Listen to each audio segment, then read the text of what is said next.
ನಾವು ಪ್ರೀವಿಯಸ್ ವಿಡಿಯೋನಲ್ಲಿ 6th general ಎಂಟ್ರಿವರೆಗೂ discuss ಮಾಡಿದ್ದು. ಇವಾಗ 7th ಎಂಟ್ರಿಯಿಂದ ಕಂಟಿನ್ಯೂಷನ್ ಮಾಡೋಣ. 7th entry here is bills receivable discounted. Bills ರಿಸೀವಬಲ್ನ discounted means sale of bill of exchange to bank. Instead of waiting till the date of maturity, the company may sell bill of exchange to bank.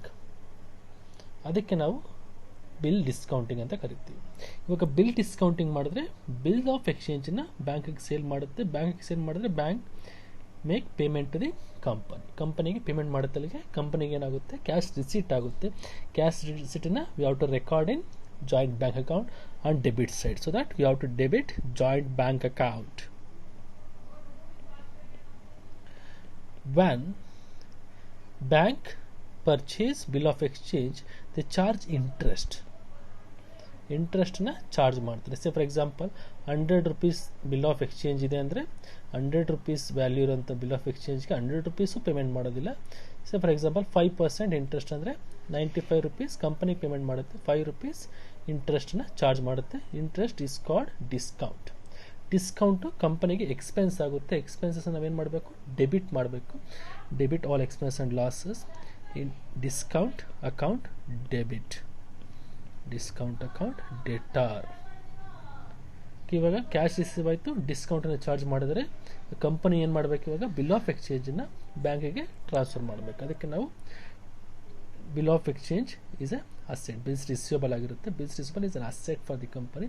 Asset is going out. Real account rule. Credit what goes out, asset is going out to bills receivable account. Okay, bills receivable discounted entry, joint bank account debtor, discount account debtor to bills receivable account. Next, for payment made on bills payable. Okay, bills payable ಗೆ wise ವರ್ಸ. ಇಲ್ಲಿ ಏನಾಗುತ್ತೆ ಅಂದರೆ bills payable ಅಂದರೆ payment ಮಾಡಬೇಕಾಗುತ್ತೆ. ಇಲ್ಲಿ bills receive payment receive ಮಾಡ್ತಾರೆ. Bills payable ಅಂದರೆ ಪೇಮೆಂಟ್ ಮಾಡಬೇಕಾಗುತ್ತವೆ. ಕ್ಯಾಶ್ ಪೇಮೆಂಟ್ ಆಗುತ್ತೆ. ಕ್ಯಾಶ್ ಪೇಮೆಂಟ್ ಏನು ರೆಕಾರ್ಡ್ ಮಾಡಬೇಕಾಗುತ್ತೆ ನಾವು ಅಂದರೆ ಜಾಯಿಂಟ್ ಬ್ಯಾಂಕ್ ಅಕೌಂಟ್ಗೆ ಆನ್ ಕ್ರೆಡಿಟ್ ಸೈಡ್. ಹಾಗೆ ಡೆಬಿಟ್ ಸೈಡ್ ಏನಾಗುತ್ತೆ, ಬಿಲ್ಸ್ ಪೇಯಬಲ್ ಅಕೌಂಟ್ನ ಡೆಬಿಟ್ ಮಾಡಬೇಕು. It is a liability. Liability is coming down. ನಾವು ಲಯಬಿಲಿಟಿ ಡಿಕ್ರೀಸ್ ಆದರೆ ಡೆಬಿಟ್ ಮಾಡಿ bills payable account data to joint bank account. Entry for payment made on bills payable account data to joint bank account. Next entry for commission payable to co-venturers. Commission co-venturers ಗೆ payment ಮಾಡಿದ್ರಿ. Commission is an expense for the company. Expense ಆಗುತ್ತೆ. Expense ಏನು ಮಾಡಬೇಕಿಲ್ಲಿ ನಾವು joint venture ಅಕೌಂಟಲ್ಲಿ record ಮಾಡಬೇಕು. On debit side joint venture account debtor to whom joint venture making payment, co-venturer. Credit the giver. Here they are providing their services to co-venturer account. Entry for commission payable to co-venturer, joint venture account data to co-venturer account.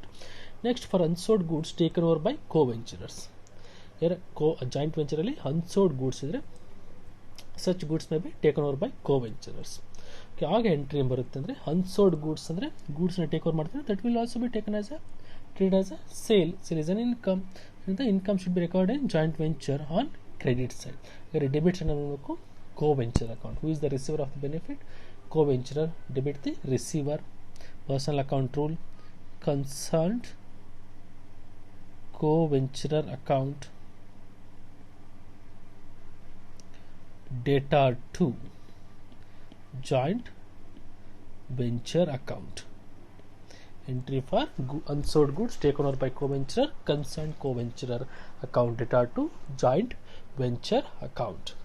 Next, for transfer of profit or loss to each co-venturer after making all the above entries.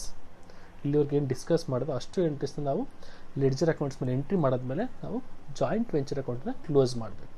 Joint venture ಅಕೌಂಟ್ನ close ಮಾಡಿದಾಗ ನಮಗೇನು ಸಿಗುತ್ತೆ ಅಂದರೆ profit or loss ಸಿಗುತ್ತೆ. ಆ profit or loss ಏನು ಮಾಡಬೇಕು, ನಾವು ಜಾಯಿಂಟ್ ಕೋ ವೆಂಚರರ್ ಅಕೌಂಟ್ಗೆ ಟ್ರಾನ್ಸ್ಫರ್ ಕೊಡಬೇಕು.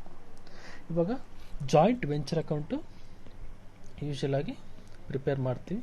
ಡೆಬಿಟ್ ಸೈಡ್ ಎಕ್ಸ್ಪೆನ್ಸ್ ಮಾಡ್ತೀವಿ, ಕ್ರೆಡಿಟ್ ಸೈಡ್ ಇನ್ಕಮ್ ಮಾಡ್ತೀವಿ.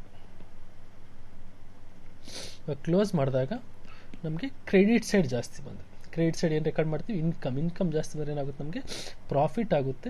ಪ್ರಾಫಿಟಿಗೆ ನಾವು ಈಗ ಟ್ರಾನ್ಸ್ಫರ್ ಕೊಡಬೇಕು ಅಂದರೆ ಡೆಬಿಟ್ ಮಾಡಬೇಕಾಗುತ್ತೆ. ಪ್ರಾಫಿಟನ್ನು ಟ್ರಾನ್ಸ್ಫರ್ ಕೊಡಿ, ಡೆಬಿಟ್ ಮಾಡ್ತೀವಿ. ಯಾವ ಅಕೌಂಟ್ ಡೆಬಿಟ್ ಮಾಡಬೇಕಿಲ್ಲಿ, joint venture account.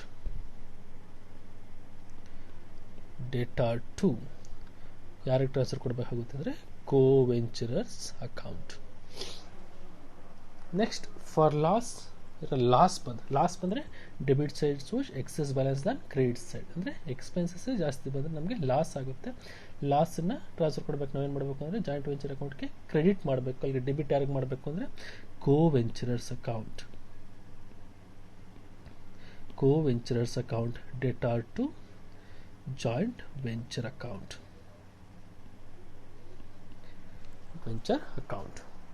This is the entry for transfer of profit or loss. Next and last and final entry is final settlement to co-venturers. ಎಲ್ಲ ಲೆಡ್ಜರ್ಸ್ ಕೊಂಡು close ಮಾಡಾದ್ಮೇಲೆ ನಾವು final ಸೆಟಲ್ಮೆಂಟನ್ನು ಮಾಡಬೇಕಾಗುತ್ತೆ. Final settlement means payment due to co-venturer or receipt due from co-venturer. Okay, ಇದನ್ನು ಯಾವ ನಾವು joint bank account prepare ಮಾಡೋದ್ರ ಹೆಲ್ಪಿಂದ ನಾವು ಕಂಡುಹಿಡಿಬೋದು. ಪೇಮೆಂಟು ಡ್ಯೂ ಇದೆಯಲ್ಲ, ಪೇಮೆಂಟ್ ರಿಸಿಟ್ ಡ್ಯೂ ಇದೆ ಅನ್ನೋದನ್ನು ಕಂಡುಹಿಡಬೇಕಾಗುತ್ತೆ. Say for example joint bank ಅಕೌಂಟನ್ನು ಪ್ರಿಪೇರ್ ಮಾಡ್ತೀವಿ. ಜಾಯಿಂಟ್ ಬ್ಯಾಂಕ್ ಅಕೌಂಟನ್ನು ಪ್ರಿಪೇರ್ ಮಾಡಿದಾಗ ಆ debit side to record receipts, cash receipt, on credit side cash payment. ಅಲ್ಲಿ ನಮಗೆ ಡೆಬಿಟ್ ಸೈಡ್ ಜಾಸ್ತಿ ಇದೆ. Debit side has shows excess balance the credit side.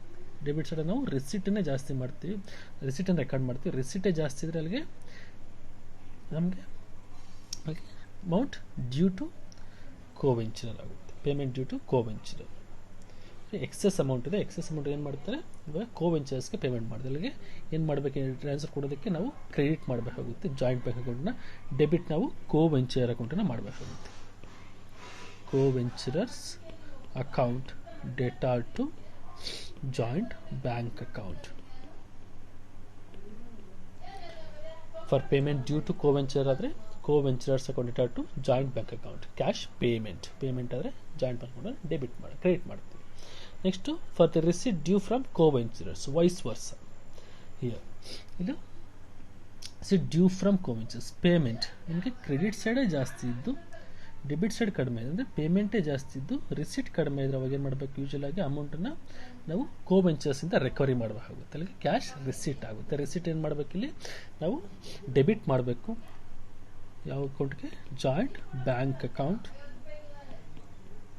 Data to co-venturers account. Entry for receipt due from co-venturers joint bank account data to co-venturers. This is all about journal entries in joint venture accounts.